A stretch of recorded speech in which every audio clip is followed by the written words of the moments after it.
setelah kita belajar ya gimana cara setup Fibonacci ini ya, which ya ini harmonic support resistance. Sekarang kita bakalan belajar ya, teman-teman ini bakalan langsung praktek. Gue pengen teman-teman sekarang buka juga 3D view bareng gue ya. Teman-teman bakalan belajar langsung gimana cara manfaatin Fibonacci. Contohnya, di sini gue nggak bakal masuk ke crypto dulu ya. Kita bakal masuk ke, let's say, composite ya. Composite itu IHSG. Jadi IHSG misal di sini ya, gue bakalan ngambil contoh kayak gini ya. Misal marketnya ini sedang turun, gue bakalan potong aja chartnya kayak gini ya. Nah, jadi tujuannya Fibonacci itu apa? Fibonacci itu berfungsi buat tahu ya, misal marketnya itu lagi koreksi atau enggak, itu sampai mana. Jadi, maksudnya kayak gimana ya? Jadi market itu ada beberapa tipe pergerakan. Sebelum itu gue jelasin ini dulu ya. Jadi, ada pertama itu primary ya, terus secondary. Jadi yang gue warnain hijau sebelah sini, yang tebal ini warna itu primary ya. Sedangkan yang ini, yang warna merah, ya ini secondary, ya. Nah, kalau gue buatnya kayak gini, nah ini yang mana guys yang primary? Yang ini jawabannya ya. Jadi primary itu pergerakan primer, pergerakan utamanya, ya. Fungsinya, ya kita tahu primary secondary itu apa buat Fibonacci, ya. Teman-teman itu selalu harus narik ya. Misal teman-teman pengen cari secondary movement, alias koreksinya, itu kemana? Berarti teman-teman tariknya dari bawah ke atas, ya. Jadi teman-teman bakal tarik dari sini, gue bakal ganti warna aja ya. Teman bakal tarik dari sini bawah ke atas ini. Buat cari titik dropnya itu dia di mana ya. Jadi gue pengen cari dia drop di sini di mana. Tariknya dari X ke A ya. Terus saya buat dapetin titik B ini ya. Kayak gitu ya. Ini pertama. Sama ya guys ya. Misal teman-teman pengen cari koreksinya. Marketnya lagi drop ya. Terusnya dia bounce-nya di mana? Teman-teman tarik yang namanya dari X atas ini ya ke A bawah sini ya. Jadi dari titik X dulu ke A buat dapetin B ya. Jadi X A B ya. Jadi X A sama dengan B. Ya ini kurang lebih rumusnya buat yang pertama. Kita ambil contoh langsung ya di yang pertama sini. Misal sekarang IHSG kayak gini ya guys ya. Kita bisa lihat ya. Berarti ini kan lu bisa tarik nih. Ini kan kayak gini. Berarti anggap ya kita belum tahu ya, misal masih kayak gini ya, masih ngebuat swing dan teman-teman itu harus tariknya dari support sama resistance minimal kebentuk swing low ya, yang teman-teman bisa cari di Google dan atau di modul kita ya, crypto swing itu ya. Tapi yang teman-teman perlu pahamin ya, ini kan udah kebentuk swing kan. Jadi kalau kita trend coding itu udah kebentuk kayak gini. Dan ini gue warnain warna kuning aja.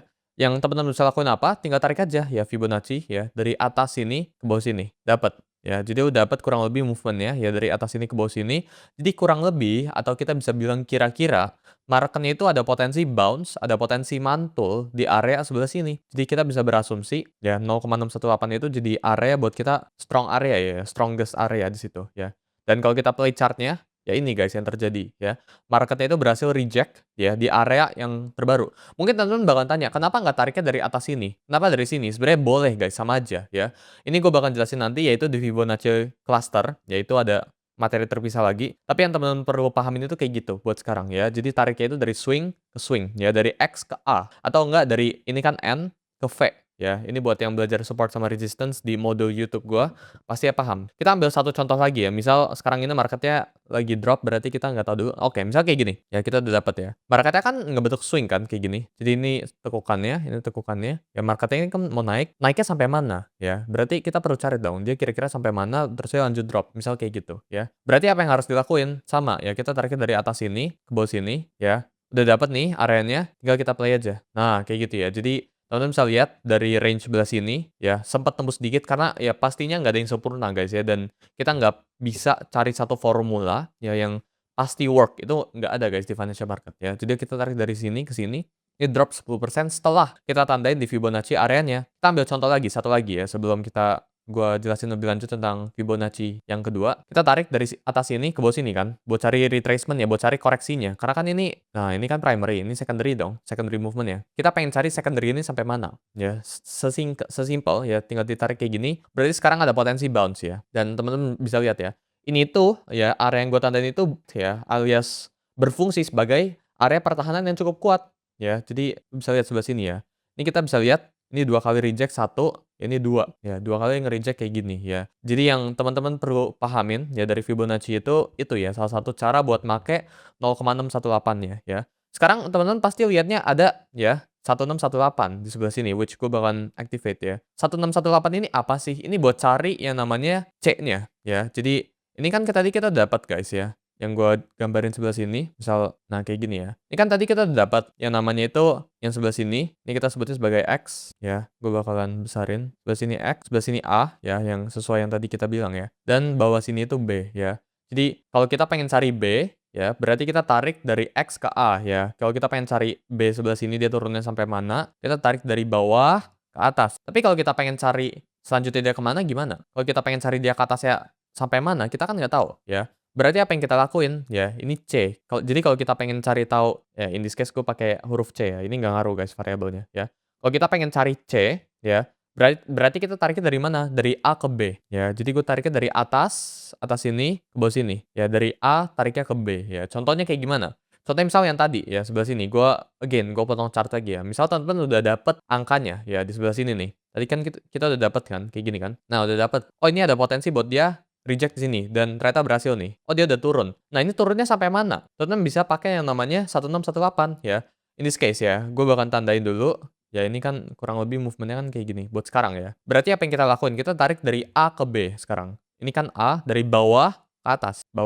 Nah, teman-teman bisa dapat price targetnya ya di sini. Jadi ada potensi dia bounce kayak gini. Kita lihat aja langsung jalanin chartnya. Ya kurang lebih guys ya tuh. Kurang lebih kita bisa lihat marketnya itu nge-bounce di area yang kita tentuin ya tuh. Yang teman-teman bisa lihat. Nah, gue cobain ulang satu lagi ya, biar teman-teman ngerti ya. Jadi misal di sini ya, ini kan udah reject kan sesuai yang tadi ya. Sebelah sini kita tunggu dia ngebentuk swing dulu.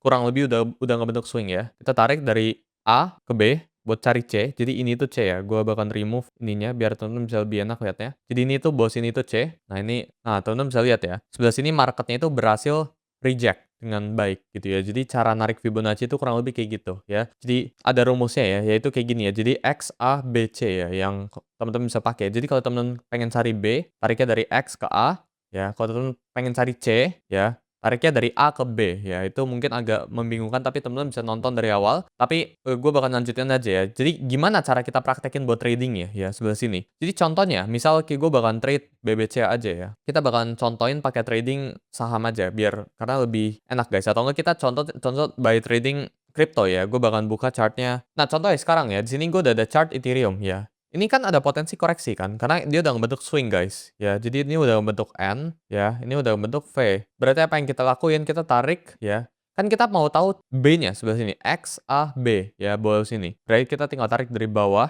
X ini ke A, terus gue nyalain dulu ya. Nah, udah dapat ya. Jadi ini dua key level areanya. Ya, pastiin teman-teman nyalain L di sebelah sini logaritmiknya. Ya, tinggal diklik 2 kali. Ya, bawah sini VIP level based on log scale-nya pastiin buat teman-teman nyalain. Terus kita play chart-nya. Nah, teman-teman bisa lihat ya. Area yang kita tandain itu jadi area mantul-nya ya. Alias kita bisa pasang ya, sorry. Long position di area yang gue tandain sebelah sini ya. Itu gimana cara pakai Fibonacci levels ya. Misal ya, sekarang kan udah naik kayak gini. Kita pengen tahu ini naiknya tuh sampai mana ya. Kita tinggal tarik ya. Ini kan lu pengen cari C dong, bener gak? Jadi kan yang sebelah sini, ini kan X ya. Sorry, yang sini ya. Ini X bawah sini, A ya. Ini B bawah sini. Nah, kita pengen cari C di atas sini ya kan. Bagaimana caranya? Ya, mungkin teman-teman bisa coba jawab dulu, pause dulu videonya. Gua langsung jawab ya.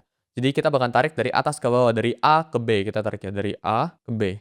Ya, kita nyalain 1618 ya. Ya berarti kira-kira kita lihat Ethereum ada potensi ya, naik ke atas ini ya sebagai target price pertamanya. Jadi ada potensi naik kayak gini. Kita lihat hasilnya. Untuk sekarang masih belum ya. Kalau masih belum ya ya udah, kita nggak bisa gimana-gimana lagi guys ya. Cuma ini bisa jadiin ada potensi loh buat Ethereum ini berhasil bounce di atas sebelah sini. Ya, gua ambil case lain ya biar teman-teman lebih ngerti ya. Dan kita bakal langsung pakai trade position ya. In this case, misal kayak tadi ya, misal gua gambarin chart kayak tadi ya. Kan gue udah dapat nih strong zone-nya di mana ya. Jadi gue udah dapat kayak gini ya. Oh, ini udah di Fibonacci zone ya. Kita bakal langsung pakai long position. Jadi teman-teman tuh bisa pakai long position sebelah sini. Stop loss-nya di bawah low-nya ya, di support-nya.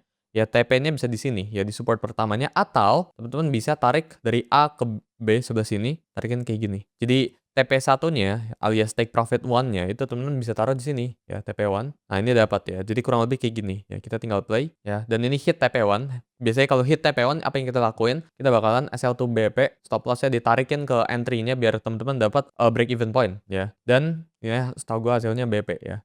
Dan kita BP kayak gitu ya. Jadi cara praktekin dari Fibonacci itu kayak gitu. Gua kasih satu case contoh lagi ya. Misal kayak gini ya. Kita lihat, oke. Ini Ethereum lagi turun. Apa yang kita harus lakuin? Kita harus menunggu swing di atas sini ya. Jadi kita tunggu, kita tarik dari sini ke sini. Berarti kita melihat ya ada potensi buat Ethereum reject di atas sini. Ya, kalau dia nge-reject kayak gimana? Ya, ya udah berarti dia bakal lanjut naik. Nah, salah satu tips ya buat teman-teman yang udah nonton sampai sini ya. Dan bisa tambahin satu angka yaitu 0,8. 0,85 guys, angka triknya ya. Jadi once Ethereum udah nggak nembus ke range ke sini, dan dia tembus ke 0,85, kita anggap dia udah bakalan berubah tren, ya. Karena kan ini tren kan, jadi ini kan bearish trend sebelah sini, dan di saat dia udah berhasil tembus kayak gini, ya berarti kita udah anggap ini berubah tren, ya kayak gitu. Coba kita cek ya chartnya, dia nggak berhasil naik. Kalau nggak berhasil naik kayak gimana? Ya kita bahkan wait and see. Berarti udah nggak bisa, data point ini nggak bisa dipakai lagi, oke? Ya kita bisa lihat ya. Nah, sebelah sini ya, jadi kita bisa tarik swing dari sini ke sini, ya. Sorry, dari sini guys lebih tepatnya ya. Kenapa? Karena ini swing terbaru ya, jadi ini kan kayak gini kan. Nah kayak gini kan, kita expect-nya buat marketnya move kayak gini ya. Yang sebelah sini itu primary, secondary, ya ini primary lagi, ada potensi kayak gitu ya. Berarti teman-teman sebenarnya udah bisa possibly long ya di sini dengan stop loss di bawah 0,85 ya. Take profitnya di mana? Sama guys, lu tarik dari sini ya, dari A ke B tariknya ya, dapat ya di 2000-an ya. Nah, lu tinggal dapat ya, take profitnya again sama di sini. Anggapannya kita udah main dari bawah sini guys ya. Jadi stop lossnya di 0,85 ya, take profitnya di sini ya, 1925 ya. Kita tinggal play aja. Hasilnya hit TP1 dan stop out ya. Ini unexpected. Tapi teman-teman bisa lihat ya, 0,8 itu acted sebagai area yang cukup menarik ya. Jadi kita coba flash stay lagi ya, sekali lagi. Nah, misal ini masih sideways ya. Ada teori tentang sideways dan lain-lain, cuma gua nggak pakai teori apa-apa ya. Gue di sini, karena di sini gue bakal cuma pakai Fibonacci only ya. Jadi kita coba ya Fibonacci. Nah, kita bisa lihat ya sebelah sini. Nah, ini kan udah ngebentuk yang namanya primary ya. Kita tunggu secondary, kita mau lanjutin lagi ke primary ya. Jadi dari sini ya udah dapat angkanya, oke. Berhasil reject, apa yang kita lakuin? Kita lakukan long di sebelah sini lah ya. Kita longnya, take profit di mana? Sorry, stop loss dulu ya. Jadi biasain pakai stop loss dulu di low sini atau enggak di sini ya. Jadi ya kita anggap di sini dulu aja. Ya take profitnya di mana? Ya pertama tuh kan bisa di sini ya, sesuai yang kita sepakatin. Terusnya yang kedua bisa di mana? Di atas sini kan. Jadi kita tarik dari sini ke sini, dapat ya 1618-nya. Ini final take profitnya. Jadi kurang lebih bisa kayak gini buat Ethereum ya. Oke, ini udah hit TP1 yang kita lakuin, kita SL2 BP dan oke, kena BP, gue nggak tahu ini. Oke, udah kena BP-nya, tapi kita lihat dulu aja ya hasilnya ya. Oke, dan eventually sebenarnya hit TP ya. Cuma again kita harus ikutin protokol kita ya, sistem kita, yaitu setelah hit TP1 ya kita bakalan set SL to break even point ya. Jadi gitu ya guys ya, tentang basic, ini beneran basic banget cara pakai Fibonacci dari nol ya. Kalau teman-teman, gue rasa gue ada pernah shoot modul ya tentang live class ya, tentang Fibonacci. Cuma ini masih basic banget. Kalau teman-teman udah nonton video ini sampai habis, pastiin teman-teman bilang di diskusi member biar gue bahkan lanjutin ya modulnya ya. Jadi kita bakalan akan terus upgrade. Ini bakalan jadi stage 1-nya ya. Jadi buat teman-teman yang tertarik atau thank you ya buat teman-teman yang udah nonton video ini sampai habis ya. Jadi gue rasa itu aja buat modul kita hari ini. Sampai jumpa di modul berikut. Bye guys.